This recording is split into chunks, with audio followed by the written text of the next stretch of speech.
The storm surrounding the Carlton Football Club has settled for now.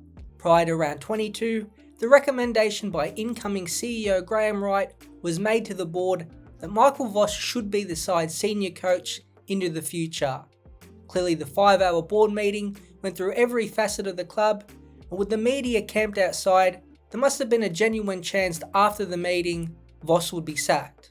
Others, which we will get to, haven't been so lucky, and you would think in the next couple weeks, major change will be made around Voss. It feels like a new era is dawning at the Blues, and for now, Voss is a part of it. But he is not out of the water yet. Really, in the modern day, no senior coach is safe, no matter how long their contract is, but with Voss's running out at the end of 2026, clearly he will be under just as much pressure as he was in this season. Perhaps not determined by wins and losses, but the way Carlton plays. Wright, who spoke in the lead up to his official inclusion as club CEO, said, "There was a collective view that this wasn't just the one person issue. It wasn't just about Michael, it was about our players leaders, and a whole range of areas around footy that we thought we could get better in, and Michael is the person to lead that. 2 years ago we were in a prelim, so I think tactically he's pretty good. That last part is important, and Wright would know better than anyone else if Voss's game plan, which has come under fire from Blues fans and media in the past couple of years, is up to date. Clearly Wright sees it as good, and therefore the troubles at the club come down to the players in the squad and on the field. On a side note, assistants including Ashley Hansen, Aaron Hamill, Jordan Russell and Tim Clark may not be as safe. When asked about who will be staying and who will be out when it comes to the assistant coaches, Wright simply said, "Hopefully we can let them know in the next couple of weeks. Talks on which coaches depart and who comes in will be with Vossi." Clearly that's an ominous sign for those 4 names who might not all be there in 2026. One member of Carlton was not so lucky, and that was General Manager of Football Brad Lloyd. The brother of Essendon legend Matthew has been at the Blues since 2018 and was already rumoured to be one of the key members that would not be back in 2026. Lloyd had been in charge of the football program that oversaw so many different coaches, including Brendan Bolton, David Teague and Voss. The general manager role is so important for a club, and the Blues are now searching for a replacement as soon as possible. The Herald Sun revealed Port Adelaide's football boss, Chris Davies, was one of the leading targets, while other prominent football people, including the Bulldogs operations manager Matthew Egan, Brisbane football boss Danny Daly, and former Collingwood Premiership captain Nick Maxwell, were also on the list. Now Voss and Davies worked together during their days at Port Adelaide, so there is a connection already there. Another pairing that was announced as safe might have surprised Blues fans. List manager Nick Austin and head of recruiting Mick Agresta. Most media have pointed out the big flaws in the Blues list, including a lack of leg speed and elite level kicks, but clearly both men have done enough to convince Wright they are heading in the right direction.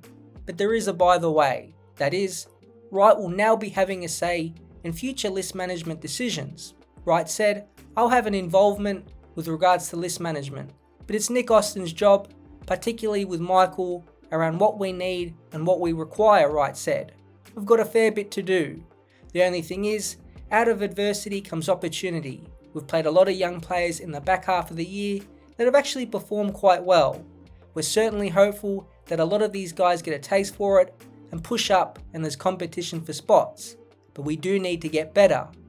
Wright really is doing everything as CEO, and it is unique. And he will be busy in the list management space. Wright made it clear to all the biggest problem at Carlton: we haven't got enough good players. This quote clearly aligns with Voss keeping his job and points towards the troubles on field being with those with the responsibility to play each week.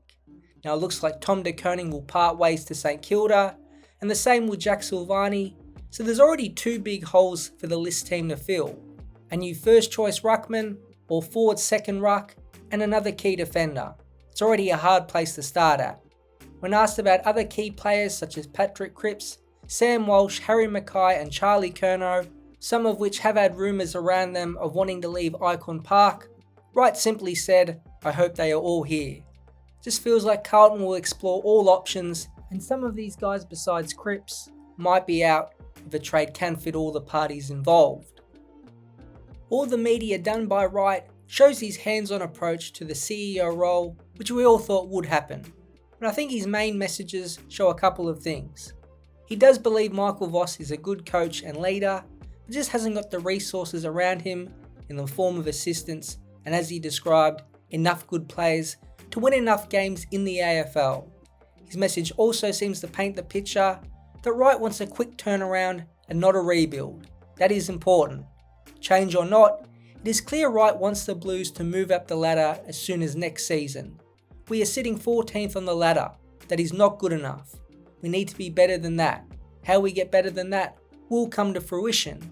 Clearly Wright sees enough talent and potential that adding just a few pieces here and there should move Carlton up the ladder in 2026. Sure, they have had injuries this year and their key playmakers have been well down on form, but it's hard to see a big jump to crack that top 8 by next year. It's early, but Wright has made it clear where he wants to see the club's position on the ladder next year, and that is up. But it's the last statement made by Wright which will be the one to follow in the future. I think the big hope with Carlton fans is that Wright is a football person, not a businessman in the CEO role. Football is his number one thing, not money on a spreadsheet. He's been at nearly every level in the AFL system, from a player to a list manager to a football boss, and if anyone has the knowledge to turn around a football program, it surely is him. When asked if the club's focus was on football first and foremost, Wright said, "Absolutely, 100%. It's a massive focus of ours to get better in football. We've done some things right, but can we get better across the board? Absolutely we can, and we'll be working on that from now." Blues fans will be hoping for a quick turnaround in 2026, but for that, you would think big changes all round will need to continue to be made. The senior coach and list management team is safe, so that really leaves the assistant coaches and obviously the players left in terms of what will change in the future. The assistant landscape across the AFL will change dramatically in the 2025 off-season, and the Blues will be a starting point. But the big revealing factor will be in the trade period, where we will see how aggressive Wright gets. We know he wants the club to be better across the board, so let's see how Carlton can forge together a new playing list to try and bounce back in 2026, where once again, all eyes will be on them.